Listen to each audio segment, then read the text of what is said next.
Hi, I'm Chris Sarandon, and welcome to Cooking by Heart, where we revisit the vivid memories of the food we grew up with. I couldn't believe the tastes and the flavors. Lydia Bastianich. Hi, Chris. Susan Sarandon. And the people and the stories attached to that time in our lives. I was the one sort of like mommy dearest. My guest today is Chef Carla Hall. Carla Hall first won over audiences when she competed on Bravo's Top Chef and Top Chef All-Stars, where she shared her philosophy to always cook with love. She believes food connects us all, and she strives to communicate this through her work, her cooking, and her daily interactions with others. Carla also spent 7 years co-hosting ABC's Emmy Award-winning popular lifestyle series, The Chew, and is currently featured on the Food Network in shows such as Thanksgiving, Holiday, and Halloween Baking Championships, where she was a judge, and Worst Cooks in America. Her latest cookbook, Carla Hall's Soul Food, Everyday and Celebration, landed on annual Best Cookbook lists across the country and received an NAACP Image Awards nomination. Her debut picture book, Carla and the Christmas Cornbread, is a heartwarming tale loosely based on Hall's childhood growing up in Nashville, Tennessee. She also focuses as a board member in charitable work in organizations where she can make an impact advocating for children, such as 4-H, Pajama Program, Gen Youth, and Helen Keller International. And in addition, Carla volunteers her time to promote other nonprofit organizations, such as the James Beard Foundation, Feed America, the Jacques Pepin Foundation, and the Smithsonian Institutes, and many others.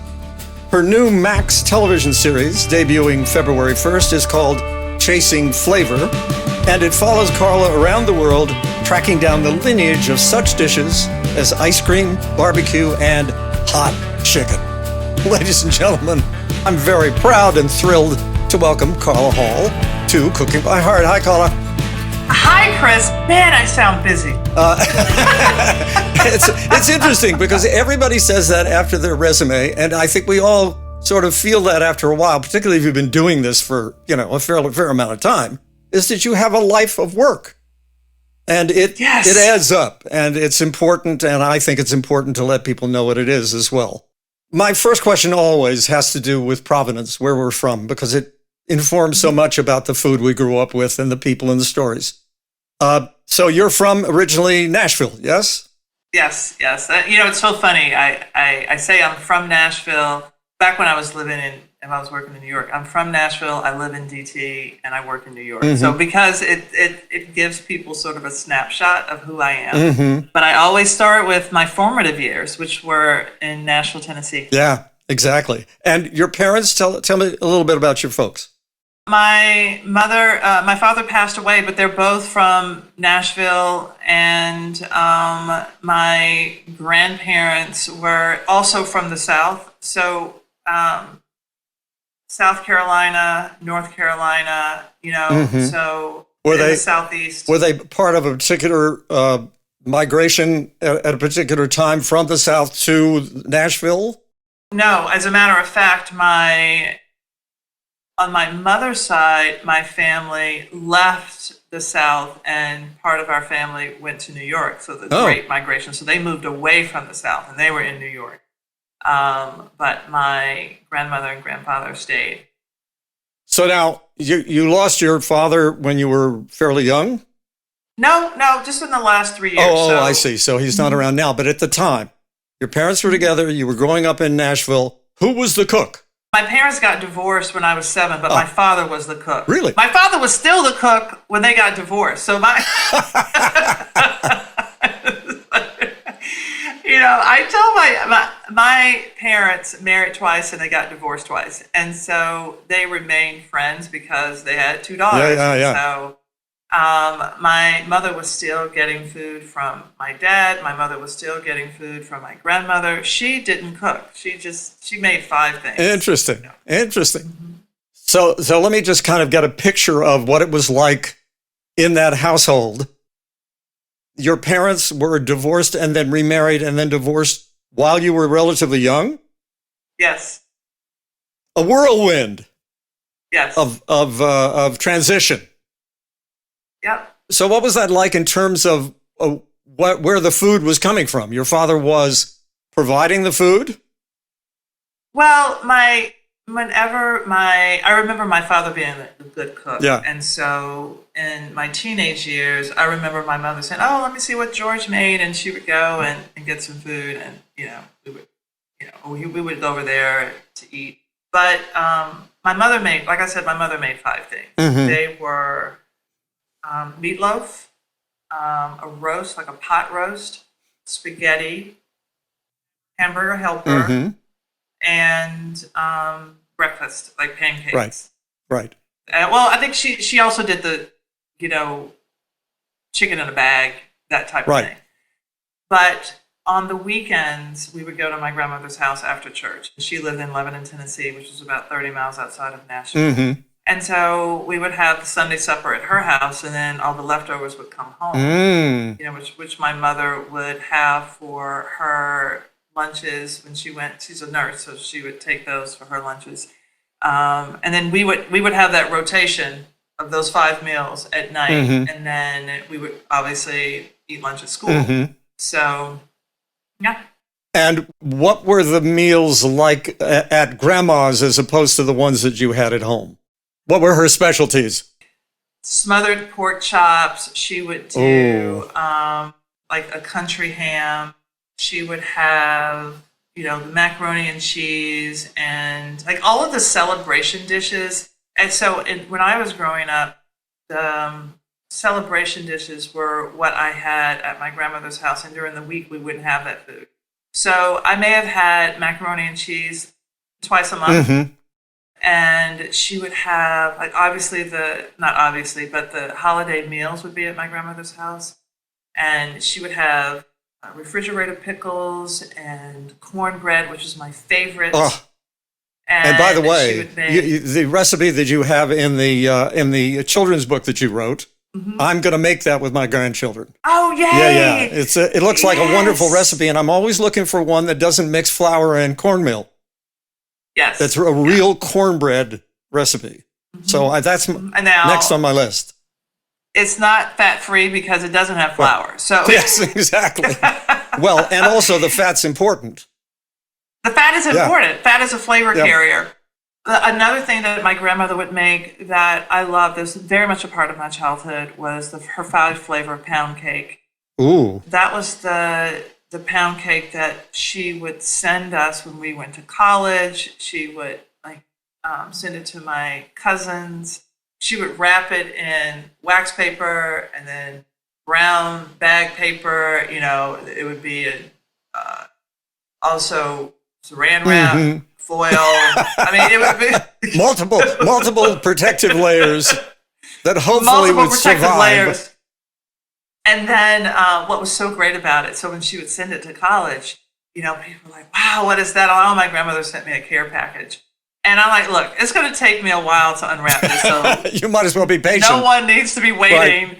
That was my way of kicking people out of my room because as soon as I started to smell it, I knew I was getting to the final layer, Right. and I didn't want anybody to be around. Because they'd have attacked it and it had been gone right away. That's what right. were the 5 flavors? Coconut, lemon, vanilla, rum, and almond. Almond. Yes. Almond. My grandmother used almond extract in so many things. So it's really one of my favorite flavors. Oh, me too. That whole sort of marzipan family of stuff. Yeah. So then in your house as you're growing up and amidst all this marital flux, right? What was it like around the dinner table? First of all, siblings? Yes? Yes, I have a sister. And so when you think about it, so I grew up in I was born in 1964. Mm-hmm. So there was very little distraction of phones. And so we ate as a family. The only time that we weren't eating at the dinner table was when we had a babysitter and we had TV trays, and then that's when the chicken pot pie would come out. Right. So everybody had the chicken pot pie and the TV dinners, and it was a special night when we got the Hungry Man dinner with the dessert in the center. Oh yeah. It's like, right? I remember it well. And so, but we ate around the dinner table, and I remember no smacking, hands up, no elbows on the table. All of those things were part of growing up. Yeah. But there was a sense of, and this is something that we don't necessarily talk about a lot on the show, but that I talk a lot about with my kids and their children. We have something when the grandchildren come and stay at our house, and we have meals, and we do this fairly often. There's something called Papu rules. Papu, I'm Papu. And the Papu rules are essentially the ones that you just laid out. No elbows on the table, no feet on the table. Because little kids, the feet go up immediately, right? Wait, a foot on a table, you're allowed to get slapped into next week. Whacked. No talking with your mouth full.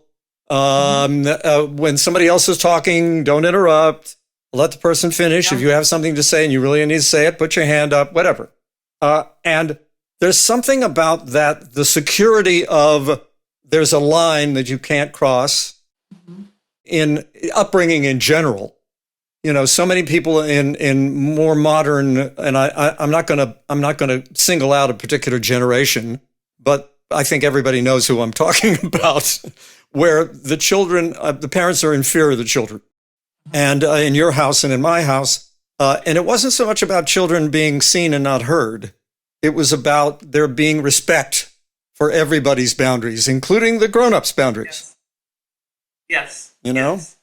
Absolutely. And I'm really proud of my kids because they carry it through with their children, and they're really great. I'm off track a little bit because I want to get back to you and your family. What was the conversation about? I remember us talking about, I remember conversations about music. I remember conversations about whatever happened during the day. Mm-hmm. I remember how we would talk about shows. Oh, really? So the things that we were watching, like I loved Carol Burnett. I remember just loving Carol Burnett and Lucille Ball. Like those kinds of things. And my dad loved music, Also, I grew up just loving games and just different people and how things work. And the conversation could have even been we had this man when my parents were divorced. We would have a handyman come in, Mr. Nickel, and I would just talk about the things that he did.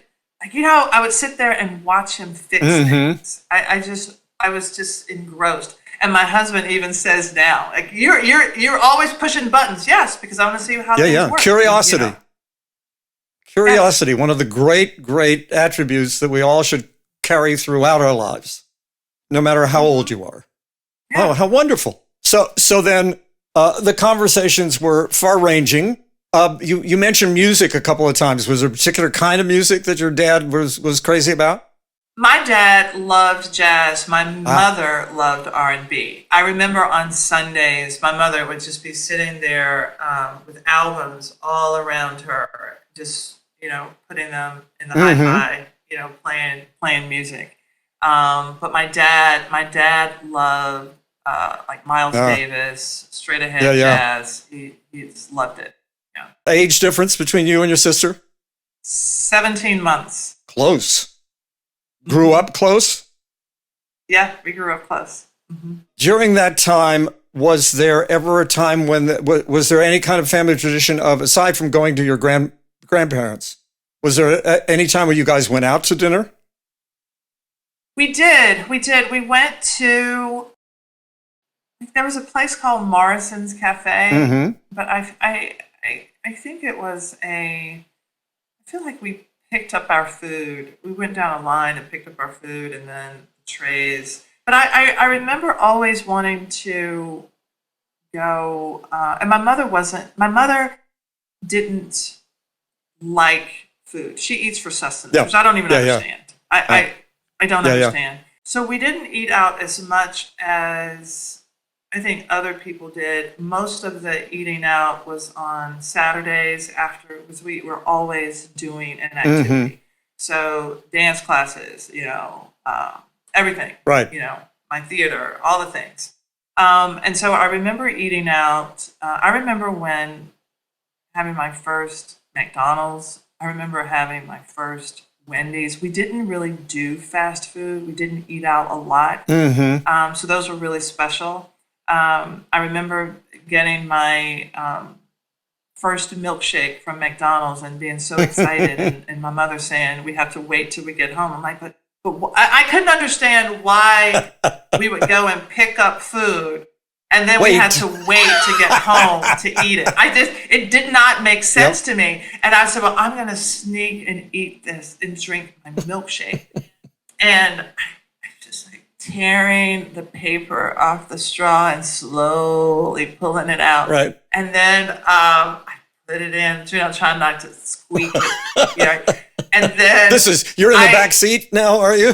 I'm in the back seat, right? I'm in the back. And they should have known what was up because I always wanted to sit in the front. Right. And so I'm like, I'll sit in the back. I'll sit in the back. The better to hide me.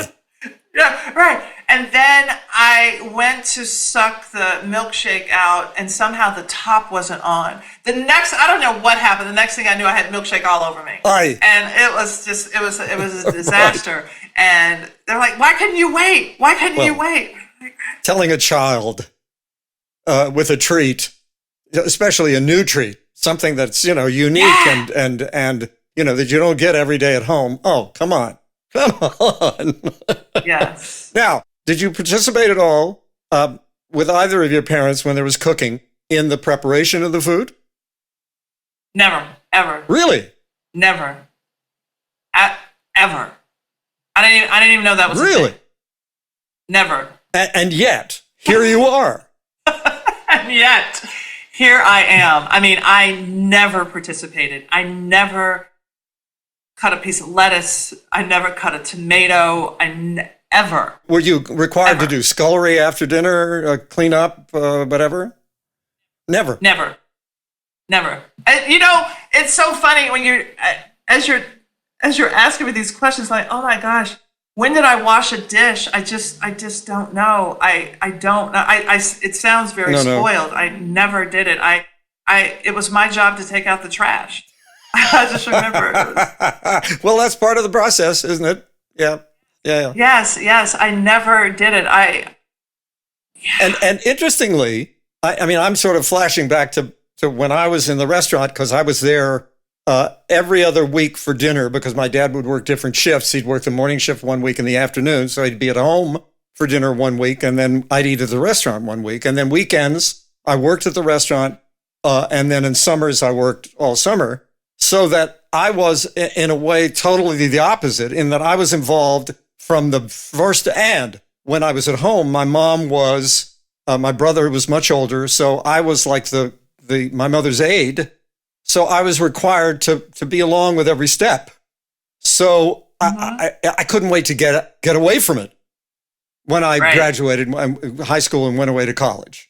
So this is a polar opposite. You are like pristinely not involved, right? Pristinely not involved. Right. Correct. So where did it start? How did it start? So when I went to college, I was very much dependent on the meal plan. I went to Howard University, and then my sister and I lived together my sophomore year, her junior year, and so we needed to cook. And there were a couple of things that she knew how to make. Chicken Devon was one of them, with cream of mushroom soup mixed with some sherry and a little bit of cayenne. And then you'd cook your chicken and you'd mix that and throw it in the oven with broccoli and rice. So that was her specialty meal. And I feel like, did she cook the chicken or did we get some kind of cooked chicken? And just make the sauce. Right. The sauce that was from a can. Right. Which was ubiquitous around that time anyway. Mushroom soup was the one sort of thing that you used either in a tuna casserole or in a whatever. So continue. Yes. So all of those things we were doing, and then and I had a friend who cooked her name was Lori King, my best friend at college, and she cooked. She made like lamb roast, and I'm like, oh my God, I'm absolutely going to be your friend because she was making real meals, and I didn't really cook then. I knew how to make breakfast. Were you in a dorm? I was in a dorm, Yeah. but then my second year, I only stayed in a dorm 1 year. Right. So, I didn't really need to cook. I needed to cook Once you got out, years yeah. 2, 3, 4. And it was just very simple meals. I would do a lot of salads. But I still wanted good food. I still never really got into fast food. It was just never really my thing. Well, and given your family history, there wasn't much fast food in your upbringing. Most of it was freshly made, one way or the other. Yeah. Exactly. I mean, even now, I don't really. It's still a treat if I have fast food. It's still kind of a treat. Well, is it a treat? But anyway, It depends on your point of view, right? But I remember I had a very particular breakfast that I liked, and it was the Polish sausages. I would have scrambled eggs and cinnamon raisin toast and Tropicana Pure Premium, not from concentrated orange juice. That was like my jam. What, kielbasa? Yeah, kielbasa. Like I love that sweet, spicy, savory, like with the toast and everything. I knew how to make grits because I grew up on them. And what was your way of making them, or the family way? Yeah, hot water, and then you would just stir the grits in, and I got to tell you, and it comes up in the show. I ate sugar on my grits, sugar and butter, because it was like a cereal. I mean, oatmeal, cream of wheat, and grits. They were one of the same in terms of a breakfast cereal. Yeah. So we did not eat them in a savory way. I didn't have it for dinner. Yeah, and in my dad's restaurant in West Virginia, grits always came with breakfast. Part of the plate. If you got eggs and bacon and whatever, there was always grits on the plate. And they couldn't be runny grits. They couldn't be too thick, and they couldn't be runny. That'd be just right. It was like the Three Bears with the grits, Right. Just right. You would judge somebody. Another memory that I had as I'm thinking about it. So I talked about loving cornbread, and that was skillet cornbred that my grandmother made. And she would never make it, by the way, until she saw us on the inside of the door. We were coming every Sunday at the same time. But she would never make that cornbread until we were on the inside of the house. And the cast iron skillet would be in the oven, sort of heating up, and with the oil, and then she'd have right when she saw us, she would combine the wet ingredients with the dry ingredients, and she would pour that cornbread into that skillet, and it would just roll up. And I knew that I was going to be eating in 20 minutes because I was like, why can't we call her? And so that she's standing there with the skillet when you walk in the door. Right, made, done. But then sometimes she would make hot water cornbread. Have you had that? No. Hot water cornbread? So hot water cornbread is white cornmeal with hot water and a little bit of fat and some salt, and you would mix it up and make patties and fry it. And that you would have with beans and greens, and it would be a totally different experience. Almost like a very dense hush puppy. But what I loved about it, you would see grannies or my mom. My mom makes really great hot water cornbread. Their fingerprints in bread, because it was just something very emotional about that. Right? Absolutely. So, those are the memories that stick with me the most. Both the olfactory, the taste, and the visual. All three things. Yeah. Yes. What was the gradual sort of transition from what your major was in college, which was accounting? Yeah. Accounting. So that was occurring at the same time, but you were discovering as you went along that this was something that you were adept at? What, food? Yeah. No, actually. So I love to eat. Like I loved food. I would eat a bag of oranges if I could. I just ate. I don't look like it, but I just ate a lot. I loved food. And I remember thinking that I was interested in cooking, and I invited some friends over to have soup. I think I was doing a vegetable soup or tomato soup, and I was living in Tampa, Florida, working at Price Waterhouse. And they came over, and I'd used like 4 cans of tomato paste in the soup. A very interesting approach. No. Not good. Not good. They were like, oh, no, we're going out to eat. And I was like, what? I mean, it was so bad. It was so terrible. But then I quit that job, and I went to Paris to model. Yeah. Because I just hated my job. And I was just like looking for the next thing. And being over there, there were these, again, very much like the Sunday suppers of my childhood, there was a woman named Elaine Evans, and she would invite all of these models over, and we would have this brunch. And so... Did she have an agency there? Was she the agent? No, she did hair over there, and she was a caretaker for someone else, and she happened to be from Memphis. And and it turns out, I'm telling this story to Dr. Jessica B. Harris, right? Mm-hmm. From High on the Hog and several books. Jessica said she was the one who taught Elaine how to cook. Mm. How crazy is that? Wow. Yes. So here I am after Elaine has learned to cook, and she, it was a collective event in terms of people making things. And the models were saying, well, my mother makes macaroni and cheese like this. Well, my mother makes it like this. And I realized this dish that I've had at least twice a month my entire life, I had no idea how to make it. And I just, and if anyone knows this about me, they know I'm competitive. And I'm competitive with myself, not necessarily with other people, but I'm like, how is that I don't know how to make this thing that's very much a part of my life? And so I started going to the American bookstore to get cookbooks. And then I just started using recipes as like, little projects, and kind of a little bit like crafting projects, and a little bit just trying to figure things out. At the same time, you're modeling. Yes.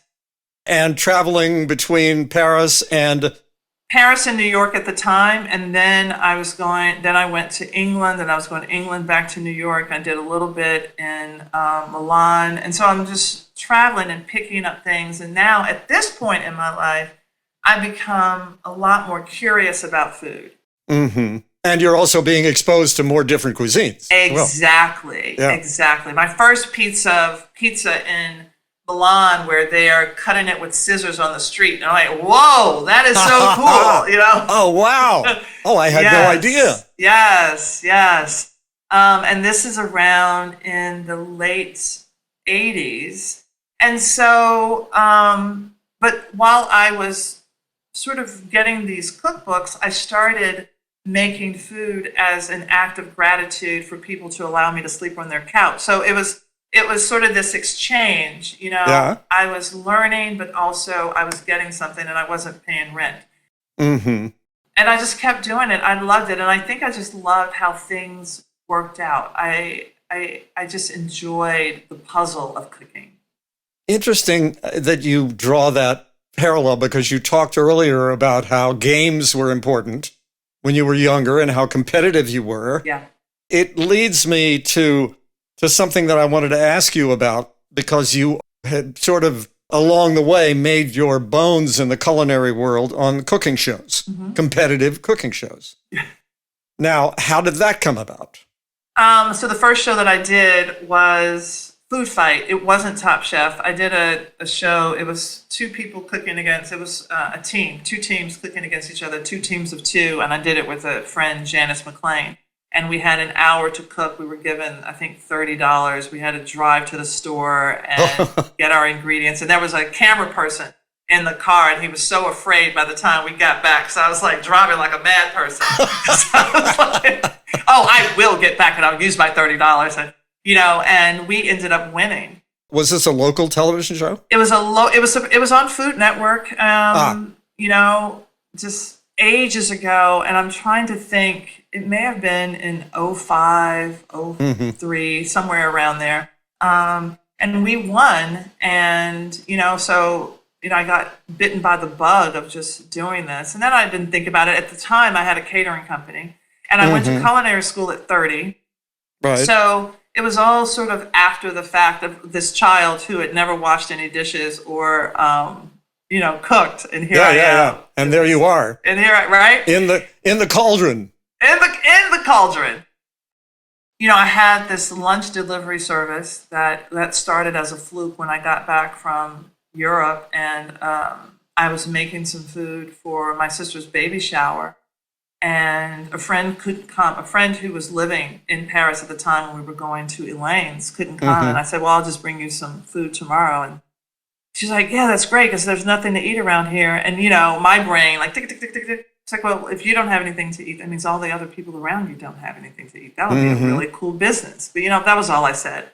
The next morning I got up and I'm staying with my sister and her husband, and my brother-in-law had eaten all the food. I'm like, oh no, I promised Patrice that I would take her all this food. So I ran around and I made a bunch of things that were similar to, I made like a quiche, and I made the coronation chicken salad, which I learned in London, which is a chicken salad with curry and almonds and grapes and a cold chicken salad. Then I made some biscuits. I did biscuits with smoked turkey and I think a lemon blueberry bread. So I'm running around making these things. And I'm like, what am I going to put this in? And my sister had this picnic basket. So I threw everything, I cut everything up. So now I have lots of food. So I said, well, let me cut it up and just give it to her coworkers. So I put everything in baggies.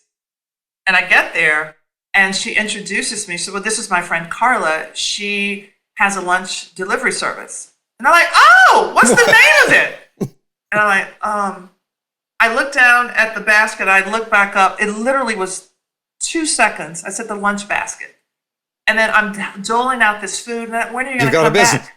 I had a business. And I like, when are you coming back? And I said, tomorrow.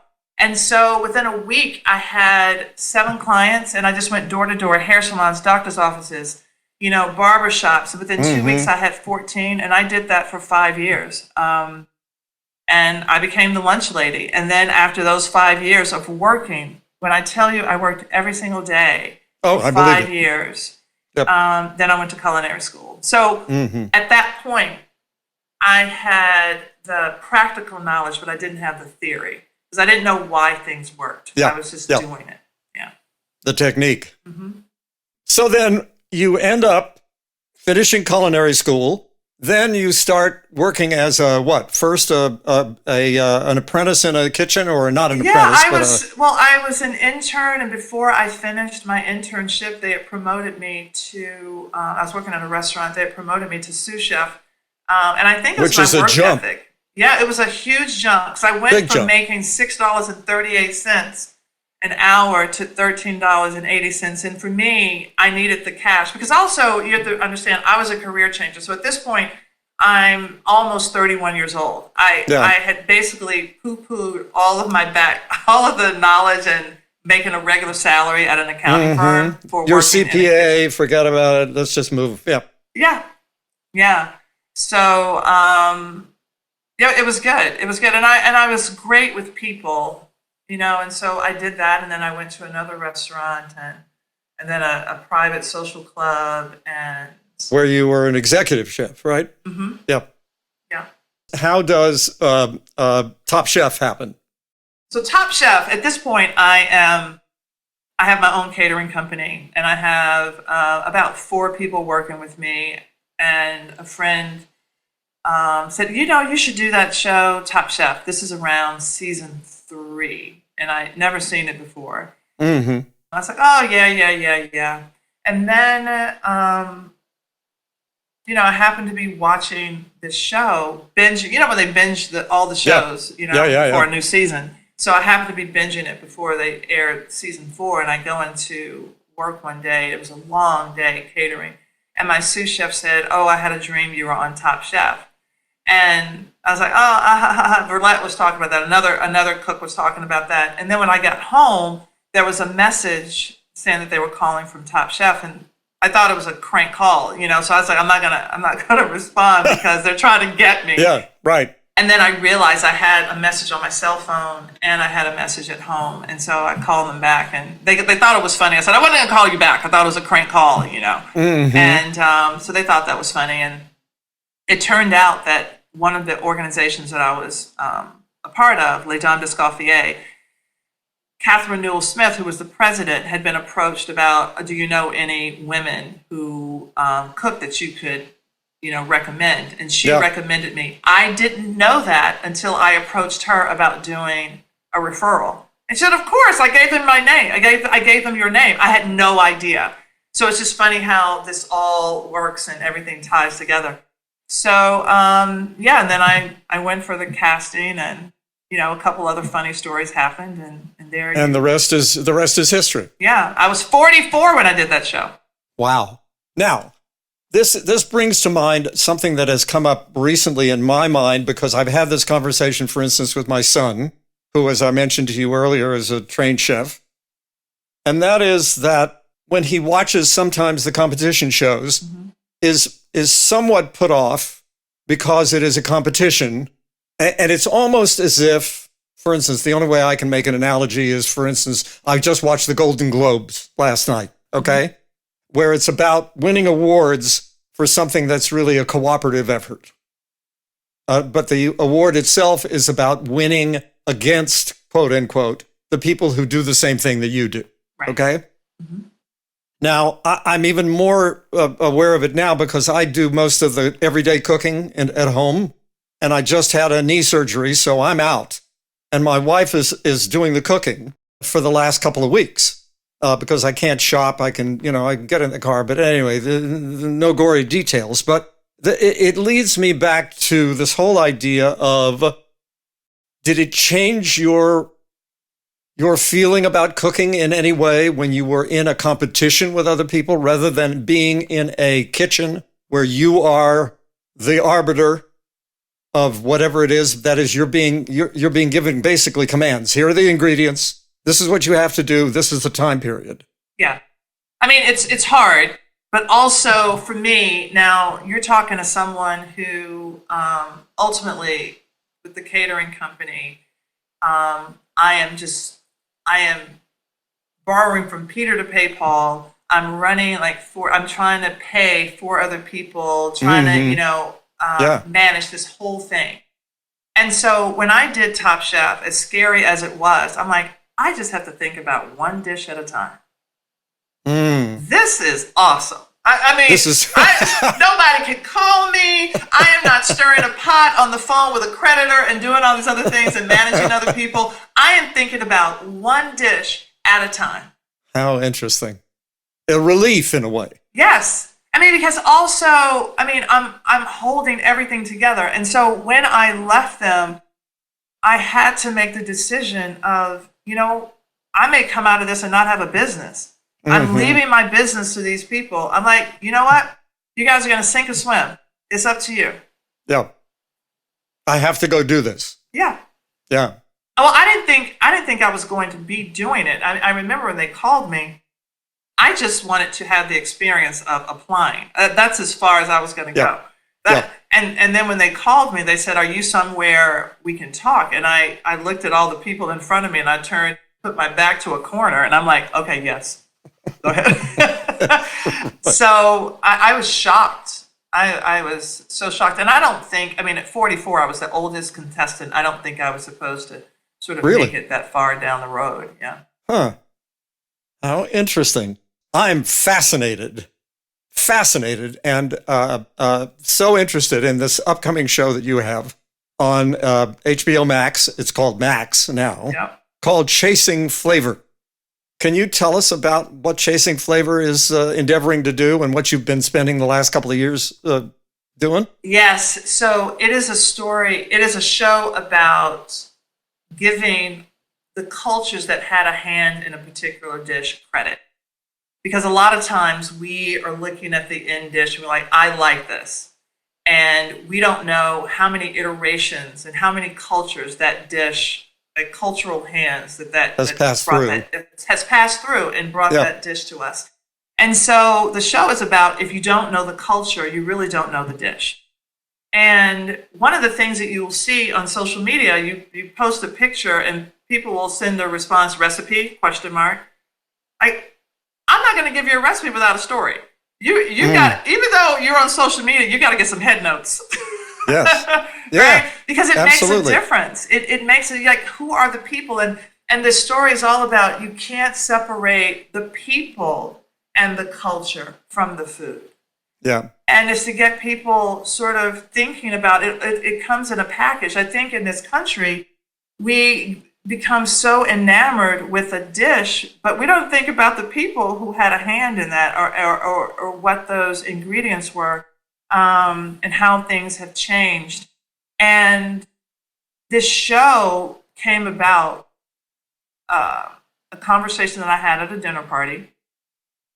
And I was talking about how when I'm in in a car service, somebody picks me up and they're from another country. Instead of saying, "How are you?" I'm like, "Oh, tell me like what foods you miss from home, or what do you eat at home?" And I watched their faces completely change, light up. Yes, because it is about them as a person and their food, their culture. Yes, absolutely. What were the sources that you followed in terms of, for instance, all right, from what I saw from the material that you guys sent me, is the first show ice cream? The first show is ice cream, yes. So how do you follow the life of ice cream?